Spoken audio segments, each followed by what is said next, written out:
Right now, the frequency of our Earth is 40 Hertz. And those people who resist, who oppose something, start to seemingly fall out of this life in various ways. COVID, explosions, wars, accidents, in other words, illnesses. People are dying from heart attacks, and this has become more acute, oncological diseases. So when people talk about the Earth's cleansing, you can't really argue with the physical aspect here.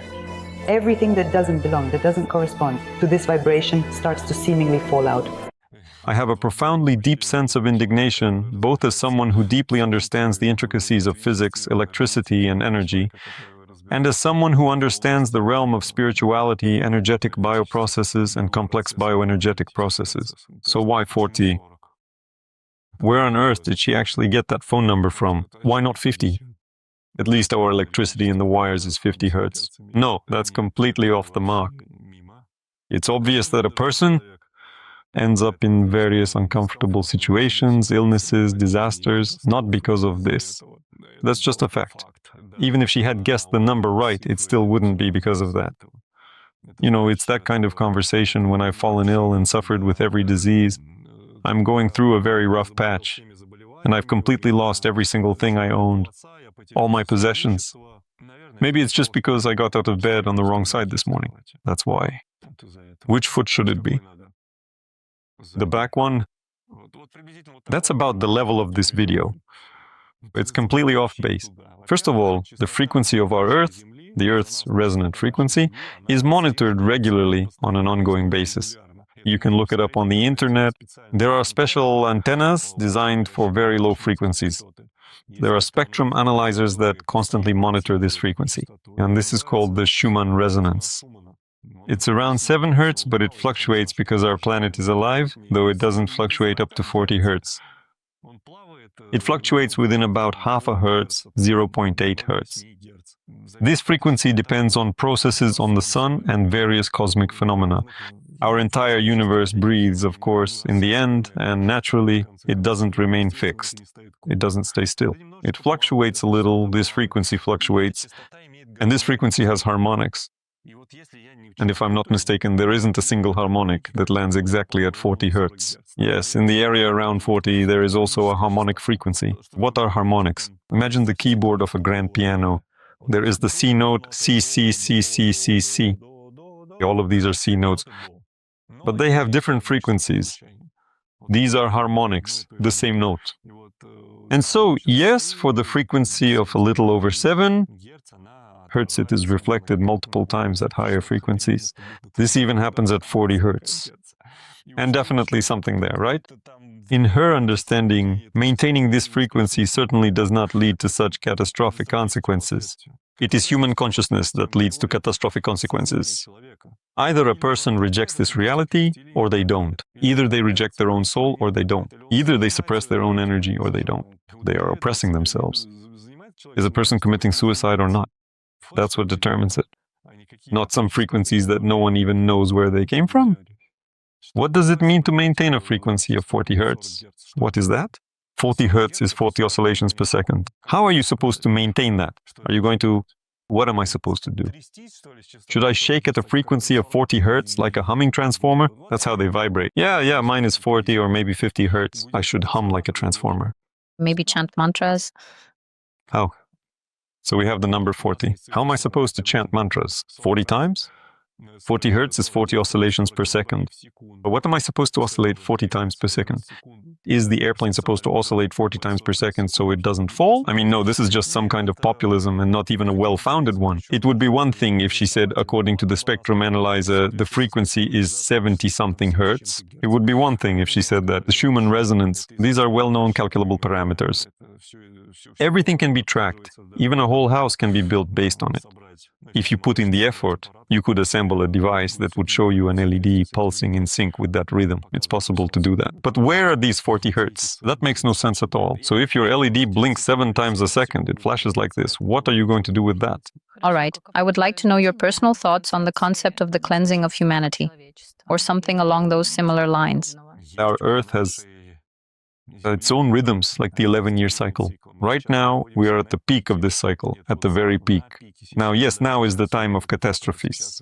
Now is the time of filtering, the separation of the viable from the non-viable. Now, individuals with the right worldview are being distinctly separated from those with a self-destructive worldview. At this moment, people who reject this reality are actively being cut off, while those who accept this reality are being carefully preserved and protected. And sometimes this happens in such a peculiar and intricate way that, for example, a person who tries to be good perishes, but a person who immediately says, "No, I'm a scoundrel, it's all fine," remains, nothing terrible happens to him. Why does this happen? This is logic, it can't be understood. The brain can't calculate this, but I can explain it. Because a person who tries to be good and sometimes even succeeds at it gets carried away with himself, and when he fails, he becomes aggressive. He gets offended, he makes accusations, he becomes embittered, and he does exactly those things that shut down his vitality, depriving himself of that life force. Yes, maybe he succeeded once, but 5 times he failed, and 5 times he sent out spasmodic signals into reality. And that one good moment doesn't make up for it. But the scoundrel doesn't show up in reality at all. He doesn't send out those signals, he doesn't get angry at anyone, he doesn't take offense at anyone, he immediately understands that he's about to deceive everyone. Inside he's calm, he's relaxed. Well, if he didn't manage to deceive someone, so what? He won't waste time and energy worrying about it. He'll trick his next victim. Oh, here it worked well. Again, it failed, but that's fine. And here it worked again. The person is operating in a completely different rhythm. He doesn't project a lot of negativity into reality. He doesn't project rejection into reality. He will, like this. A sucker doesn't look like a mark. Let's go. That is, he's in a different state from the very beginning. And so, yes, for the people who have encountered him, they might say, this person is bad, he's a scoundrel. And the person himself even says, yes, I hustled, I conned, I'm a swindler. That's who I am. He accepts himself. He doesn't tense up, he doesn't shut down. And in terms of viability, he's more viable than someone who tries to be good and at the same time negatively. Okay, so why does all this happen then? Why is there such a division? Is it so that a person rethinks things, starts following their own true desires, stops pretending, or what? Well, yes and no. It is just about the viability of the surrounding environment. It is simply a matter of balancing. That's how the reality we live in is maintained. That is... So catastrophes, all these global events, wars, are they all simply for universal balance? Of course, only for balance. When, as I said, there are cycles, there are rhythms. There are rhythms when our consciousness, in accordance with global processes, dims. In other words, we become duller, to put it bluntly. There are rhythms when our consciousness becomes clearer. We become wiser. It is not about being smarter, but rather becoming much wiser. And so, when our consciousness dims, a person who lacks the right worldview begins to act in very strange and unpredictable ways, and demonstrates through their outward behavior that no, they are not on the side of the scale that balances, but on the side that tips the balance. Accordingly, his viability comes to an end at this point. Could we perhaps apply the specific term collective consciousness here? We don't really have a collective consciousness. We actually have a collective soul even. One soul for all of humanity. But what does that have to do with the current topic? take a look at this, for example. Can we make a difference in this regard if we express the collective intention of all people to prevent, say, Well, these disasters? how would you do that? Through collective efforts, collective consciousness. How? You tell someone they're wrong, a scoundrel. He says, I don't care, even if it's the first time. How do you do it? Take Elon Musk, for example. He made cars, fooled around on stage, everyone loved him. Now he stepped into power now. Now he's starting to teach people how to live properly. What is the result? Well, look, okay, let's say there are monks who pray for peace in the whole world. I mean, they do it for some purpose, but they still do it for something. Do we have peace globally? We're surrounded by war and conflict persists? Maybe it would be worse otherwise. Well, maybe. Or what if it's us? Tomorrow aliens might attack and wipe us out. We look at the reality of what's happening with eyes wide open. If we pull back the curtain and look outside, we'll see what's going on out there. And out there, more or less, it's the same as it was 10 years ago or 20 years ago. You see? That's really great. To see good where there is none. But when these processes start to affect you personally, you realize that this good never actually existed. You just wanted to see it. That's why only the monks who practice know what those monks who practice are actually doing. If some monk told you, I'll pray for peace, that doesn't mean he's actually doing it, does it? 24/7. He might do it once just to check the box. If his level of awareness is high enough, he doesn't get involved in worldly affairs at all, because who is watching over worldly affairs? The creator. Why should a monk keep track of worldly affairs? What does he need that for? Is he trying to claim the laurels of the creator? He's got enough of his own business to handle. All right, but what if, let's say, each of us or most people become aware of themselves as creators? I think in that case, we could actually change something. Each Of us is already a creator doing exactly what he wants to do. You see, the problem is you're looking at this reality as some kind of system with a single scenario. That is, every single person is supposed to lead a prosperous and fulfilling life. But no one is going to live well here because you'd die of boredom if everyone lived well. The idea of paradise is unachievable. Even animals understand that. Scientists have even conducted special experiments with rats. They created paradise for them. Then the rats started dying. Perfect conditions. That's it. Live and enjoy yourself. No, they don't want to live. You see, you're moving from the position of the physical body. That's why your logic is rooted in physics. Maybe you're not moving, but you take the position that the physical body should feel good. But what about the energetic body? How should it feel? And what about the creator's particles inside you? How should they feel? No one considers that. I'm more talking about whether we, in general, can change anything at all. Why? Well, why do that? For what purpose? So that this game becomes uninteresting to everyone? It would be better for everyone that way, right? Not for everyone, only for the physical bodies. That's just 1/4 of you. Roughly speaking, if... All right, let's just say that it is fine. Some kind of catastrophe happens, a person gets upset, worries, or maybe someone close to them dies, something happens. They start to worry. Their physical body begins to suffer. Because of this, their energy suffers, a spasm gets blocked. So there is a catastrophe, and accordingly, it already affects our beginning. You're suffering. Because you are reacting that way, not because there is a catastrophe. No catastrophe, no reaction. You'd find something else. That you would have reacted similarly to. It's your nature, your position in this life. A person will always find something to get angry about if they're prone to it. A person will always find something to take offense at if they are inclined to be offended. I used to have a period in my life when I would watch how a person behaved. And so if I saw that a person tended to display certain qualities that didn't interest me, that I didn't want to interact with, well, that was it. I simply didn't interact with that person. Let me explain so it's clearer. I needed to build a house. I was choosing foremen for myself. So I'm talking to a foreman, and he complains about his previous employers, the workers, and how the world is all wrong. I knew I didn't want to deal with him because I'd just be the next one he complains about. Then there are people who say, no problem, we'll handle it, everything's fine, we'll sort it out, we'll just add a nail, it'll hold. With a person like that, you actually want to do business. He doesn't have this constant sense of grievance. So if a person has a permanent grievance, it's the same as with passion. That's already psychiatry. If a person is prone to passion, if he can't control his passions, if he's already sick in that sense, it doesn't matter what he becomes. He could become a drug addict. He could become a serious gambling addict. He could become a complete pervert. He could become a dangerous maniac. It really doesn't matter at all. He will find a way to let that state out eventually. How many times has it happened that, for example, someone was pulled out of alcohol addiction by any means necessary, only to end up hooked on gambling addiction? Well, there are plenty of such cases. It's simply your own internal state. So, if you're inclined to make complaints about reality, well, fine, you'll get rid of these. Disasters, you'll find a way. How to make complaints about reality, it doesn't matter. And so, this is what we're talking about right now. Here are fragments of the original consciousness. The Creator is truly present within each of us, playing games, playing with himself. Let's draw a simple analogy. Let's say you're reading a book. You decided to read this book. So you open the book, there are murders, intrigues, some investigations going on, all sorts of cases, abysses, and incidents. And you're like, oh my gosh, what else is happening, Kai? And then I come in and say, hey, listen, your book is wrong. Let's fix everything right now. What do you mean, fix it? I say, look, here's the book. You open it, everything is fine. Evening, morning, everything is fine. Everything's wonderful, day, morning, evening, it's all fine. Nothing happens, everything's perfect. Would you dream of a book like that? You have this book filled with everything is fine, everything's wonderful and great. 3 words.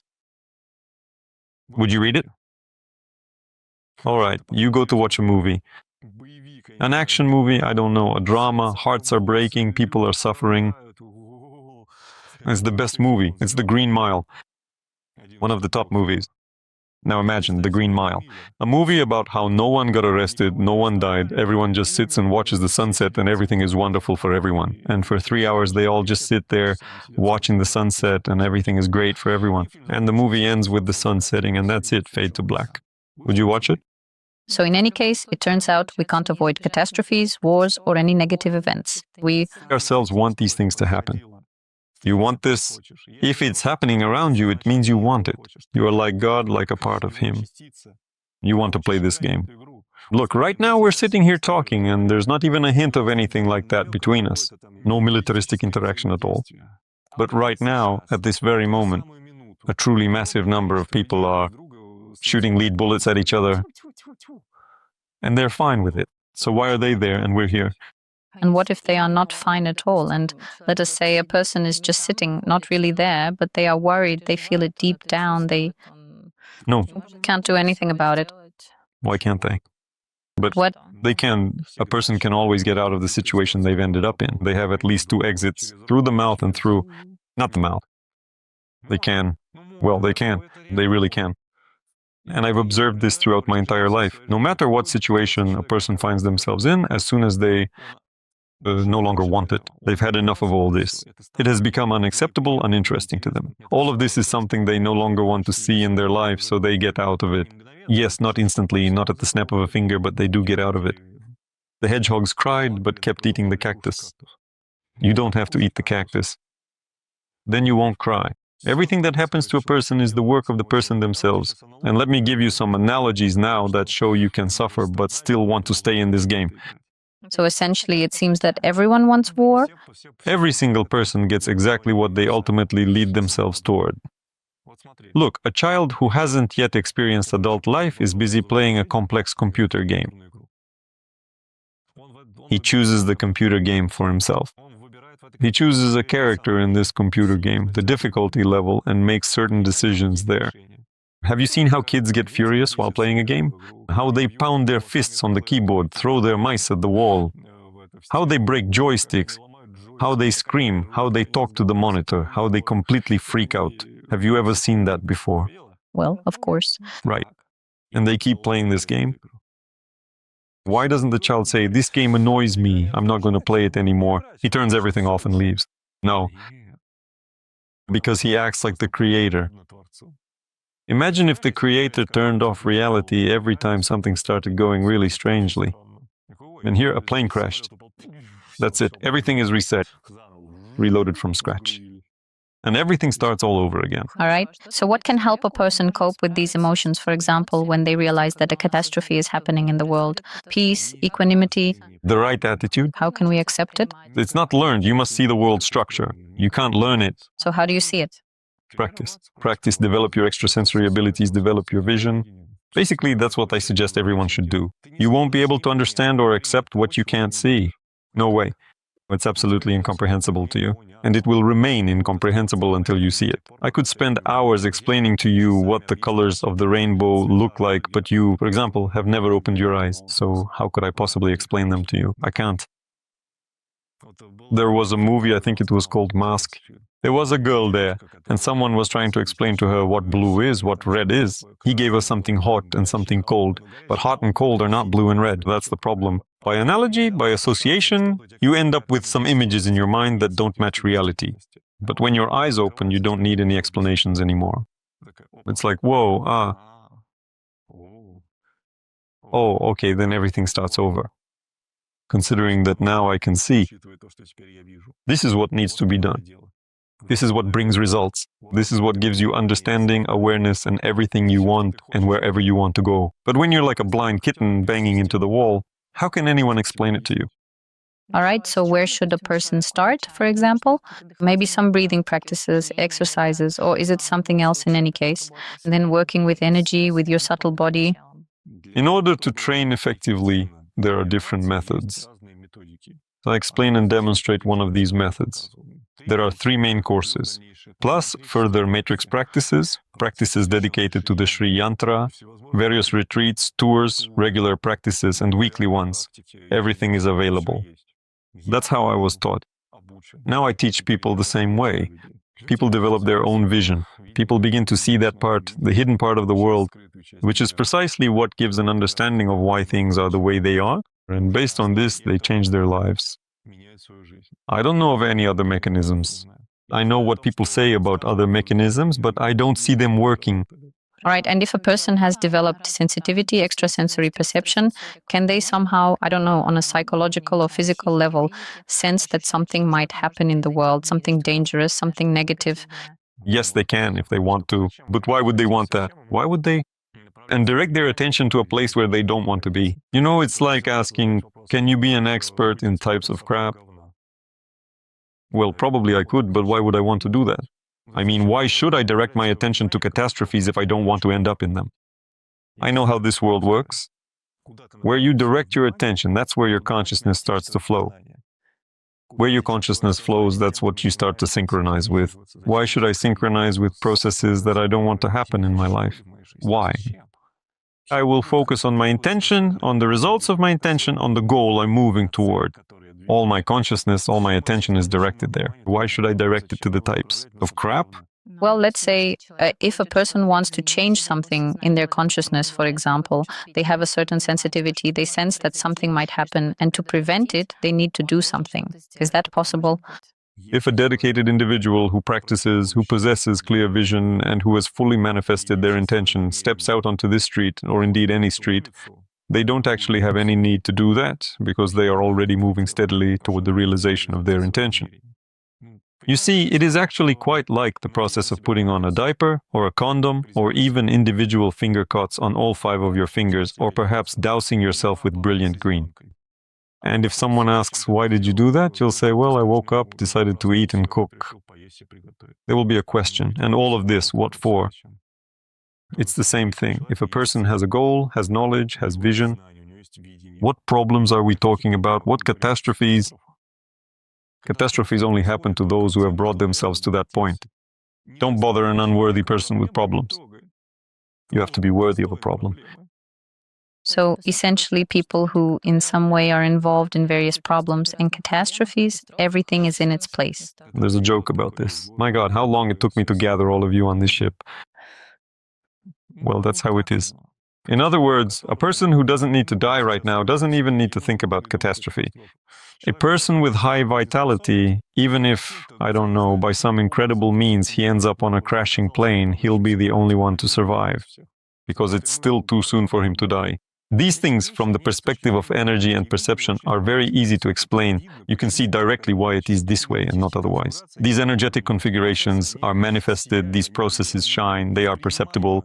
And the process is perceptible when a person is already standing with both feet in the grave, yet still tries to run away from some kind of catastrophe. You see, if you lose your vitality, reality will crush you. Nothing will save you. Simply nothing at all. But if you haven't lost your vitality, it doesn't matter to you at all. Reality will just flow around you like this. It won't touch you in any way. Because these events are not random. Randomness doesn't exist. It's all a matter of regularity. There are some very powerful, very conscious, very fast, very mighty forces that hold and control all of this. We can call this force, for example, spirit. Spirit leads everyone. It leads some to the grave and others to freedom. That also depends on the person themselves. And this very same so-called spirit, yes, it organizes the space in such a way that those with high vitality remain untouched, while those with low vitality are discarded. How do you not rot?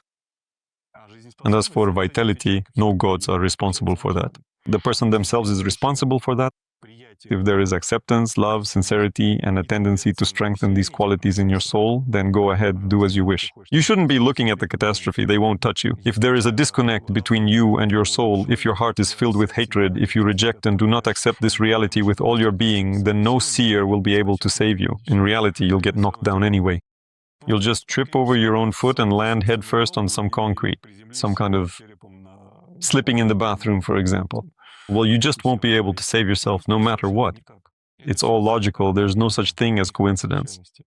And by the way, for example, in Christianity, this is also written in black and white. It is written in black and white that not even a single hair from a person's head can fall without God's divine will.